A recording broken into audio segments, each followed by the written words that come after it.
नमस्कार दोस्तों, जय हिंद, वंदे मातरम।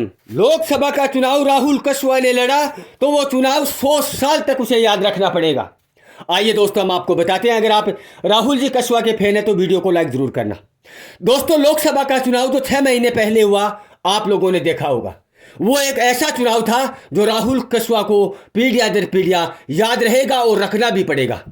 क्योंकि दोस्तों, इसके पीछे का राज क्या है मैं आपको बताता हूं कि राहुल कस्वा ने आपकी जिंदगी में, राहुल कस्वा और उनके परिवार ने बहुत सारे चुनाव लड़े होंगे, जीते भी होंगे, हारे भी होंगे, लेकिन इतना ट्रेंडिंग में नहीं गया आज तक ना तो राहुल कस्वा का चुनाव और ना ही राहुल कस्वा के सदस्य के परिवार के किसी भी सदस्य का चुनाव इतना ट्रेंडिंग में आज तक नहीं गया जो 6 महीने पहले राहुल जी कस्वा ने चुनाव लड़ा था। इस चुनाव को पीढ़ियों तक याद रखा जाएगा। क्यों याद रखा जाएगा, ये दोस्तों मैं आपको बताता हूं। ऐसा चुनाव जिंदगी में राहुल कस्वा ने ना तो लड़ा है, ना लड़ेंगे, ना कभी पीछे लड़ता हुआ आप लोग देखे हैं। क्योंकि इस चुनाव में राहुल कस्वा को इतना संघर्ष करना पड़ा जीत के लिए, जितना संघर्ष 50 साल के करियर में राहुल कस्वा और उनका परिवार ने जो जान लगा रखी थी, वो जान सिर्फ 20 दिन में इस लोकसभा में लगानी पड़ी थी। क्योंकि राहुल कस्वा के पीछे 2 कारण हो गए थे। पहला कारण ये कि राहुल कस्वा के पर्सनल वोट थे, पार्टी के वोट थे, वो वोट बीजेपी में ही थे, लेकिन बीजेपी पार्टी छोड़कर राहुल कस्वा कांग्रेस में आ गए। तो आप लोग ये सोचिए कि बीजेपी पार्टी के वोट राहुल कस्वा को कांग्रेस में लाने के लिए क्या क्या करना पड़ा होगा, क्या क्या फार्मूले अपनाए होंगे राहुल जी कस्वा ने। दूसरी बात, उनके सामने कोई ऐसा वैसा नेता नहीं था।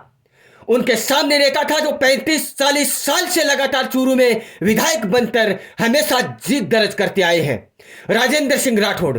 राजेंद्र सिंह राठौड़ के सामने आज तक कोई भी नेता चुनाव लड़ा है, वो सिर्फ जीत का सपना देखा है, लेकिन उनका सपना आज तक पूरा नहीं हुआ। 35 साल के कैरियर में सिर्फ वो इतने कहते रह गए कि वो हारेगा कब, हम जीतेंगे कब।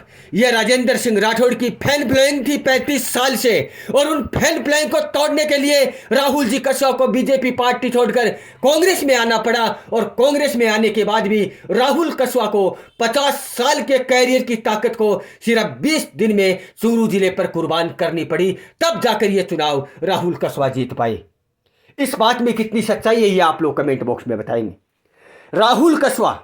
राहुल कस्वा ने इस चुनाव को जीतने के लिए जी तोड़ मेहनत की। आज तक राहुल कस्वा ने जितने भी चुनाव जीते हैं, इतनी मेहनत कभी नहीं करनी पड़ी। क्योंकि ये इंडिया लेवल का नहीं, ये विश्व लेवल का चुनाव था जो चूरू जिले से लड़ा गया था।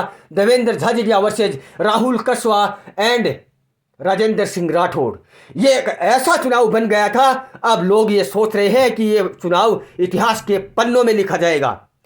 कितना संघर्ष करना पड़ा होगा राजेंद्र सिंह राठौड़ को हराने के लिए, क्योंकि राजेंद्र सिंह राठौड़ चूरू की वो ताकत थी जो 35 साल से इकट्ठी की हुई थी।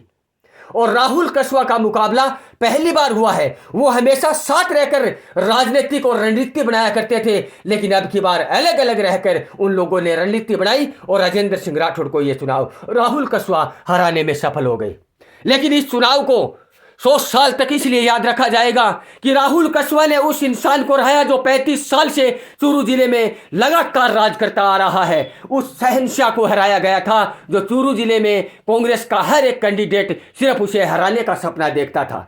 वीडियो को लाइक करना, चैनल को सब्सक्राइब करना। जय हिंद, वंदे मातरम।